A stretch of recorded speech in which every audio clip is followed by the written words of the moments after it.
I live for those moments in music. I think it's when everyone, like, it doesn't matter if it's jazz or pop, everyone is committed in the zone and kind of putting themselves into this music.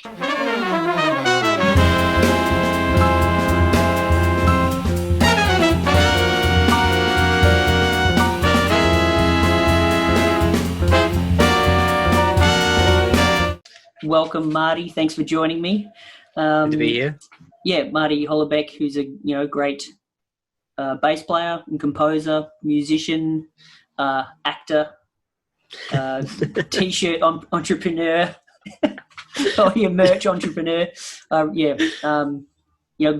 guess you lived, born in Adelaide, moved to Melbourne, and then is now in Tokyo. Yep. So thanks for joining me for these 3 questions. Thanks for having me here. I'm looking forward to these 3 questions. Yeah, 3. Contractually bound, only 3. So the first question is, why do you have music in your life? Okay, so this I luckily, I mean, for those who are watching this, I have had a little bit of time to prepare the answers for this. Not that I did, but at least I saw them. That's yeah. I mean, for me, I was very lucky at a very young age to have music as part of my life. My father's a guitar player and a composer, and my mum's she plays guitar and sings, and she's always been a big part of music. She used to sing in church, and I think actually one of my first bass gigs was like picking up the bass to play with her, and I think like I just played accompanying with her at some stage. I often forget about that, but that was when I was maybe 12 or something like that. But yeah, the reason I have music in my life is because from that young age, I experienced the incredible power that music has to kind of express emotion and to kind of make people feel things. Just from a personal experience, I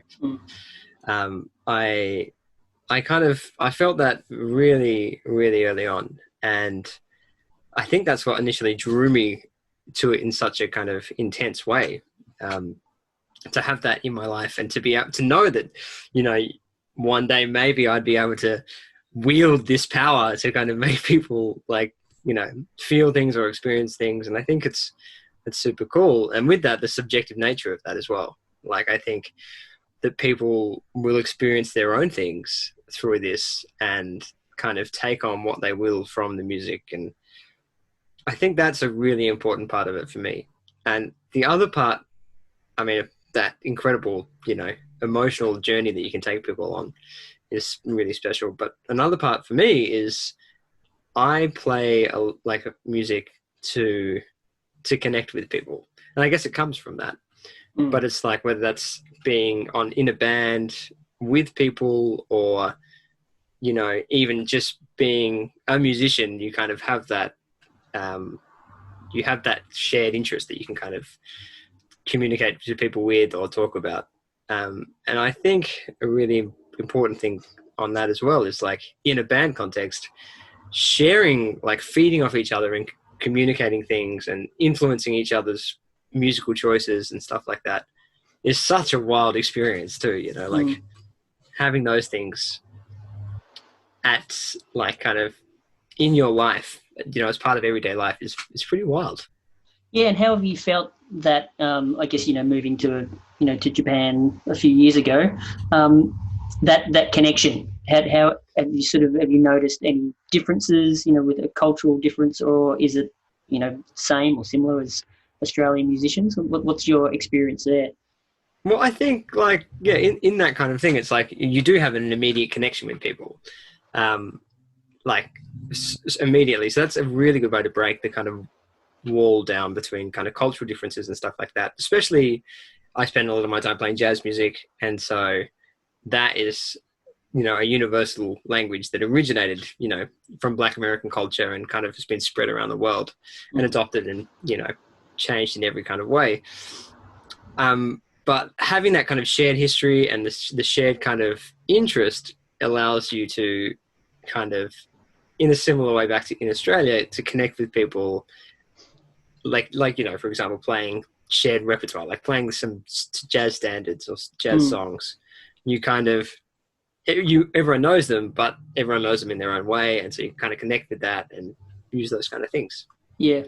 And have you found, I mean, I've found, when you travel around, there's something about musicians and jazz musicians that kind of, doesn't matter where in the world, they're kind of the same. Like, they have similar attitudes towards life and or everything in life, really. Yeah, totally. And where does I totally find that. Where does that come from? Like, is it because the music is so like spontaneous and improvised? Does that influence the way of life of jazz musicians? Like, what's that about? Yeah, I don't know, because you can go almost anywhere, and it's sort of even like similar sense of humor.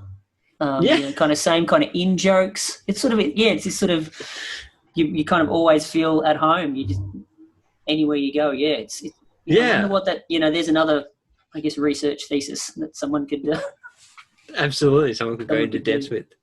Yeah, it's true, and I guess it is the same. Like with the musicians, they're kind of. I mean, this is generalizing completely, but we're all a bit Dero. We're all a bit like, Oh no! Actually, it's just me. Personally, it's just me, and I influence people. Speak for yourself. Speak for yourself. Yeah. I've influenced people to become a bit more Dero. So, yeah. Does that translate Dero into a Japanese context? Is there? I think I just think I say Marty, really. So. All right. Yeah. It's a new word in the dictionary over there. The second question is, how do you make music? So I make music in live situations mainly. I mean, live in the terms of with like kind of how do I guess like recorded music is also live in a sense. Mainly that's how I make music, with bands and like real life people. Lately, since the coronavirus kind of hit, and I kind of have been experimenting with it for many years, like making music at home electronically, using software and synthesizers and stuff like that. But mainly I focus at the moment making music with other people, and I think that comes from thing question one, is like having that connection with people and like feeding off that. And it was really interesting. The other day I did a Zoom with the class at Adelaide University at the Adelaide Con. All right. And the head of music there at the moment, Mark Ferguson, he was the theory teacher when I was there, but he also was my jazz improvisation teacher through junior high school and high school. Oh, wow. So I've got a very long history with this guy. And then after university, I went on all these tours with him, and that was a really interesting thing. He was talking about, like, we're talking about my career and stuff like that. And we're talking about how he kind of brought it up and brought my attention to it. I didn't kind of realize, but he was like, he asked me the question, it was like, how have you gone during this time of COVID? Because being such a person that feeds off people in such a kind of, in such an intense way, I guess. And I kind of didn't realize that maybe I did subconsciously, but it's like, yeah, actually that to me is a really, really important thing in this. So having that kind of spontaneity and kind of conversation, for lack of a better word, and within music, I think that is really important for the way that I make music, I think. Yeah, and it has been difficult in this time. I mean, I've definitely realised that the social part of music has just been, it's such a huge part. I mean, that's why I particularly love like big bands and large ensembles, just because there's more of us. And there's, you get to hang out with, rather than just a couple of your friends, you get to hang out with all of them at the one time. Yeah. So that's been really hard, and it's not the same, doing things remotely or doing videos together. And even though this is great to catch up like this, it is much better to catch up with you at a jazz club in Tokyo and hang out or and talk in and a park drinking beers. Yeah. Well, yes, that may have happened. Yeah. Totally. And that's to me, that's part of the gig. That's part of being a musician, is you do the gig, but it's all the social interactions leading up to it, and then of course during, and then afterwards. I mean, the hang afterwards is one of the most important parts of the gig. Man, that's absolutely it. I mean, like that's what I'm starting up gigging again. Here it's kind of like I mean, I've really, really been appreciating those times. Like, you know, you do the sound check, whatever, and you got that time between sound check and the gig, and you're just hanging out with some guys, and you just, you know, with your friends and whatever, or musicians, people you don't even know, but you're kind of socializing, and then you get to have this intense musical experience together, and then afterwards you kind of, it's the same thing. You kind of just hang in, and that's been really cool. And like, I used to play in a band called Sex on Toast in Australia, and it was like that on steroids. Like, there's 10 people traveling around the country, going to festivals or whatever. So you're just hanging with your friends all the time. And you get to make music. But yeah, you're right. The social aspect, that's what I really miss. Yeah. Well, third question. All right, third question. Let's go. Yes.